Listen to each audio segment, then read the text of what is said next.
everyone, it's Juliet Grandma's Creations. Thanks for joining me once again.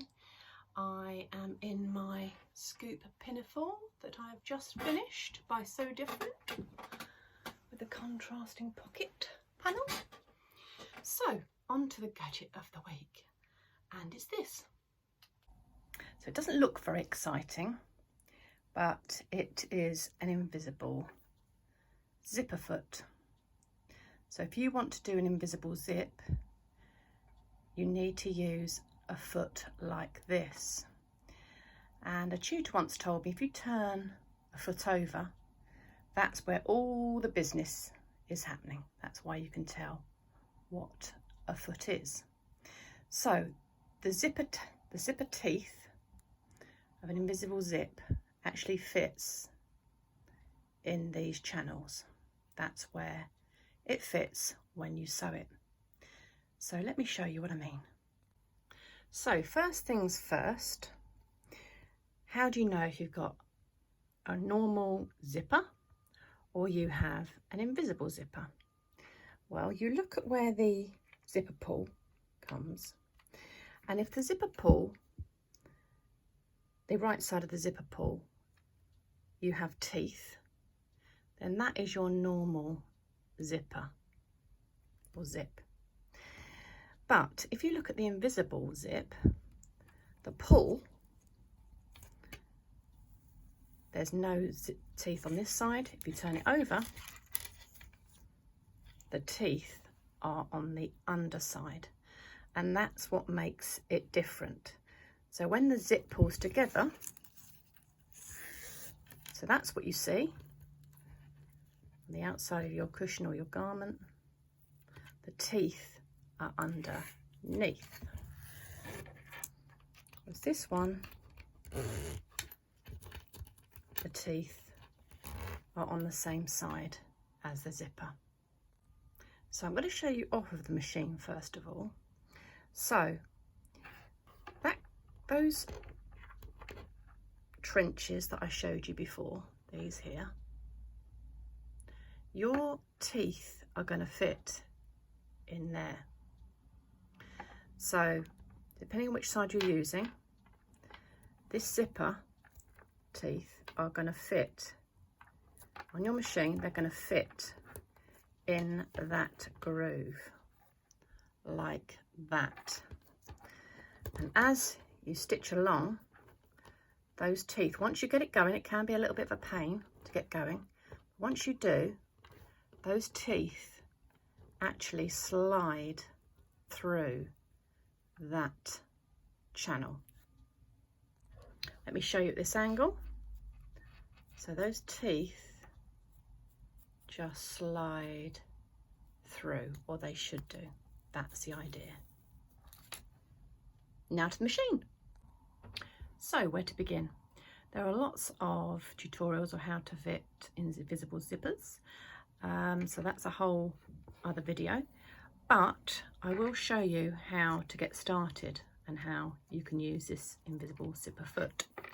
So I'm just doing a sample, but the first thing to do is look at your zipper and have the zip pull towards you. That's what my tutor always said.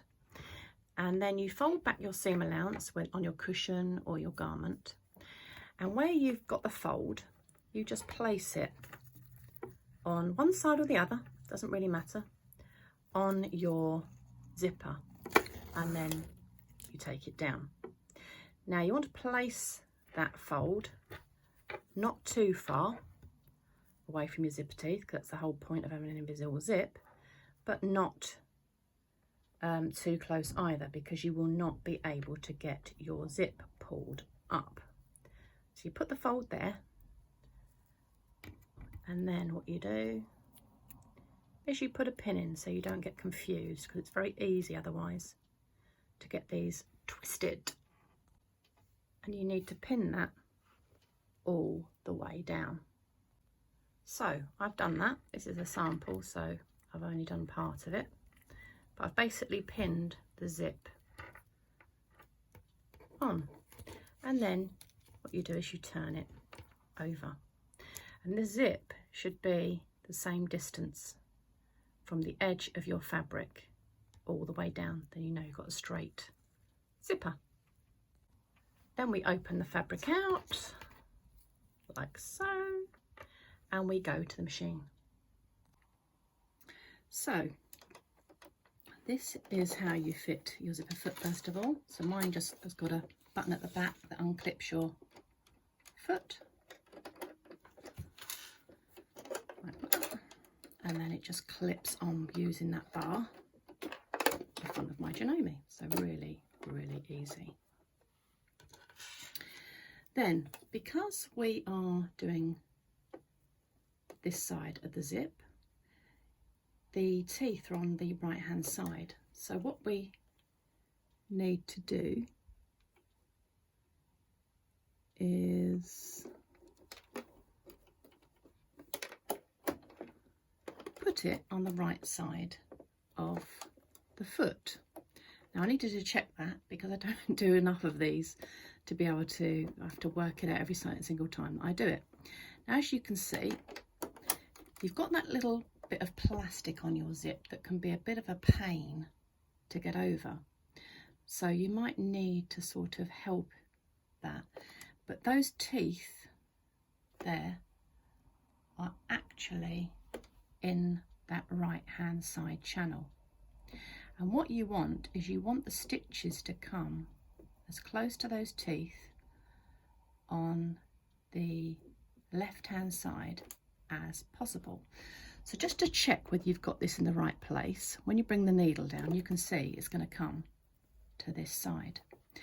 Now if we had it in the wrong channel, as I was going to put it there, what you would do when you checked is you could see that the needle is then going to sew on this side of the zipper. Well, that's not going to be any good, is it? Because the zipper won't be sewn on. So let's pop it back in the right place. I'm going to take my pin out. I don't want to go over any pins. I'm going to make it difficult. And initially you might find, let's pull my needle up, that always helps. You might find you need to sort of wiggle that to get that in that channel. So the first bit is always the difficult bit. So let's see how it goes. You might just want to put your needle down.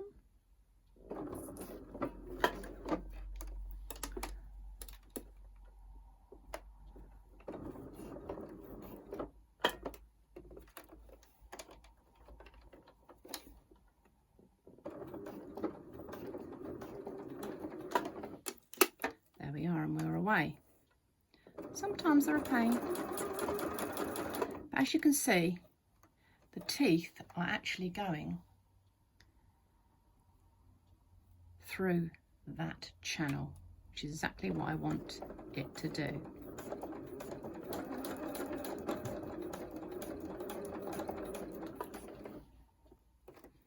Take my pin out as I go.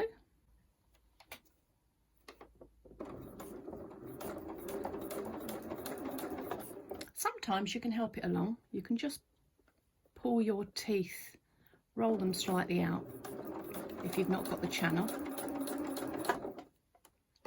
There we are, we'll do as much as that. So you have to imagine that I've gone all the way down my zip. And then we turn it to the side, which will be on the outside of the garment. And again, we can tell that by zipping the zip up. So that will be on the outside of the garment there. And as you can see, that's really close. That's what you want it to be. So when you zip up, you don't actually see that white zipper. Now to the other side. So again, we've got our zipper. We look at it so we don't get confused. And the most important thing is to line your two bits of fabric up, because otherwise you will get a zip like that, and you do not want that, because your garment then will not actually sew up straight. It'll be all, there'll be a big crinkle in it. So again, you've ironed in your seam allowance and you're putting your crease up against there and you pin it.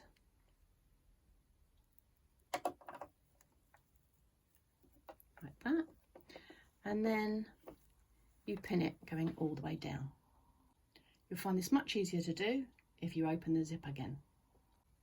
Now, it's so easy to get this zip twisted, so I recommend that every time you get a little bit confused, and just to check before you sew, is zip that zipper up and see which side that the zip needs to be on your fabric. So we're here on the other side of the zip. I'm going to take my pin out, but holding it very, very carefully. And we need to go into the other channel. Now I can see that has not fitted in, so need to just, there we are. Did you see that? I just rolled that out a bit and that did help matters. And now we're sewing with the left side of the zipper foot down the right hand side of the zipper teeth.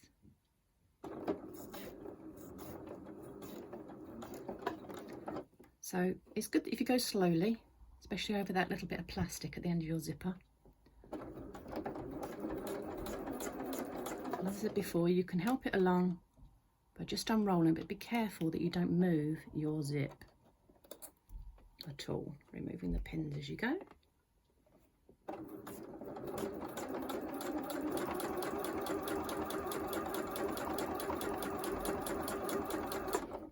As far as I'm going to go. So there's my two sides of my zip. I'm going to turn it over to the right side. This is just a sample, so I've only done the top, sewn the top bits together, but this is the moment of truth when you zip up your zip. And I've just pinned my fabric back because obviously that would be longer if you're putting it into a garment or you're putting it into a cushion. That would obviously be much bigger. But there we go. So if you really pull that apart, you can see the zip, but that is how your zip should look. You should not be able to see any of your teeth on the outside of your zip. And that is what it will look like on the inside of your garment.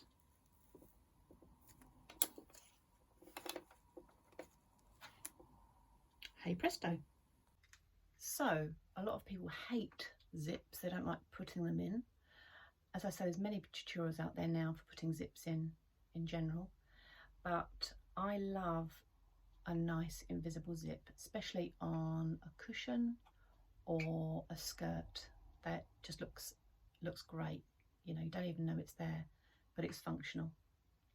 So always test your zip, put it down and up again, as I say, and if there's any issues, cut all those threads off as well, because if the threads get involved in your zipper teeth, it's a nightmare.